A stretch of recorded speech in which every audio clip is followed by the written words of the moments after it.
There are names that don't fade, even after silence has swallowed all the words, even after the door has closed.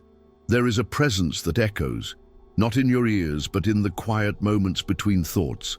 A sudden memory, a glance you didn't expect, and there he is again. But what if this isn't about missing someone? What if this is the soul's way of speaking? Jung once said that when the unconscious cannot speak in logic, it speaks in symbols.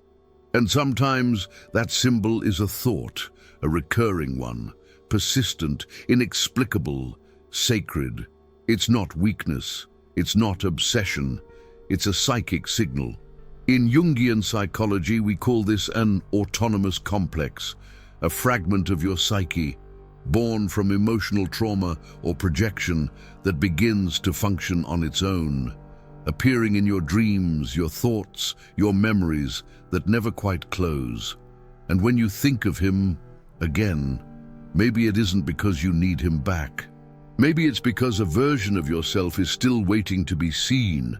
Neville Goddard taught that everything you feel outside is a reflection of what is vibrating inside. So when the thought of him returns, what if it's not about him at all, but about the state of being he awakened in you, a state your soul is now asking you to reclaim? So let's begin not with answers, but with a question. What is your soul trying to say through the name you cannot forget? You think of him again, not because you want to, because the thought arrives uninvited, like a whisper from a forgotten part of yourself.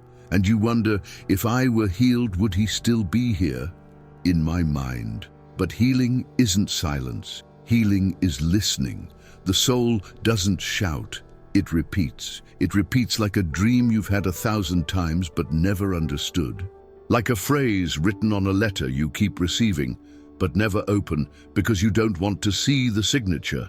What if the thought is not an intrusion, but a language, not a loop, but a sentence your unconscious keeps whispering until you finally feel its meaning?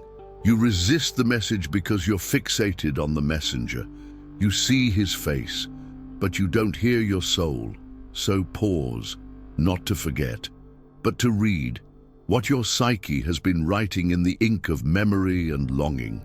You didn't just lose someone, you lost who you became in their presence. There was a moment, maybe fleeting, maybe never fully lived, when you felt like yourself, in a way that no one else had ever mirrored back. And now, what you miss isn't only him, it's her. The woman you were when you felt seen, when you allowed yourself to feel without armor, when you spoke without rehearsing silence. People say, you miss him because he was your other half. But what if the truth is far more tender and far more painful? What if you miss the self you gave yourself permission to be when he was near? Since then, in every new connection, you search not for him, but for the sacred mirror he once became. But maybe the temple was never sacred because of him. Maybe it was sacred because you wore your crown inside it, an inner queen who forgot that her light didn't come from the altar, but from her own presence. This isn't about getting him back. It's about remembering her, the version of you who bloomed in the echo of that encounter, and perhaps that is the most painful forgetting, not of him, but of yourself. The unconscious doesn't speak the language of logic. It speaks in echoes, in dreams, in sudden images that appear when the mind grows quiet. It speaks through symbols, and sometimes that symbol wears the face of someone you once loved. So he appears again, not because he's thinking of you, but because your psyche is reaching toward itself, disguised in a familiar form. And you ask, why does he still show up in my dreams if he's no longer in my life? Because the dream isn't about him, it's about you, about a part of your soul you've forgotten how to see unless it wears his face. Jung taught us that when a figure reappears in dreams, especially with emotional weight, it is rarely a literal visitation. It is the return of a psychic fragment, an archetype, a wound, a possibility, seeking reconciliation. But in your search for meaning, you begin to mistake the mirror for the message. You read signs, synchronicities, hoping they lead back to him. But what if they're all pointing inward, like a mirror that doesn't reflect the other, but the forgotten self still waiting behind your own eyes? Not every symbol is meant to be relived. Some are meant to be understood, felt, integrated, and then released. There are stories that never found their ending, not because they weren't meant to end, but because they never had the chance to fully begin. Some chapters close with silence, not with peace. And when they do, they echo. They echo not because of their duration, but because of their incompleteness. You tell yourself, it wasn't even that serious. I should be over it. But the soul doesn't measure depth by time. The soul mourns what could have been as deeply as what was. There was a bond, fragile, intuitive, unspoken, that perhaps never bloomed into the form you imagined, but its absence still aches, like a tree that lost a branch before it could flower. And every time you think of him, it's not always love you feel.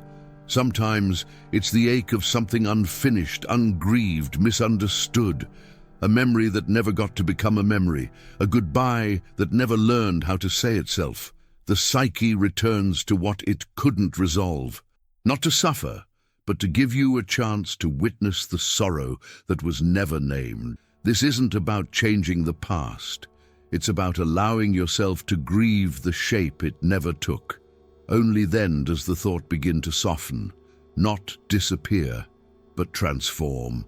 When the thought arises again, it often brings with it a quiet urgency, a pulse in the chest, a whisper that says, reach out, fix it, say something.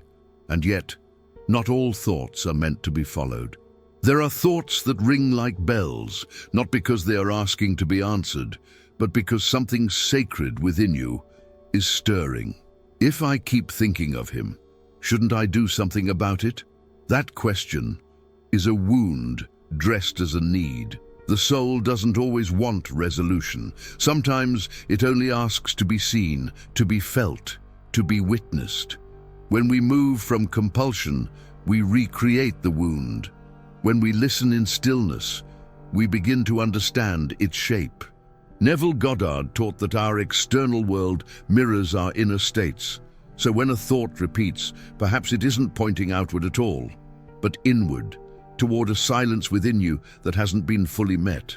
Like a bell inside the monastery of your own being, calling not to awaken someone else, but to awaken you, to sit in that sacred quiet and let the thought unfold without rushing to fix, to reach, to resolve. Some thoughts are not doors. They are windows through which your soul is watching itself, waiting for you to stay.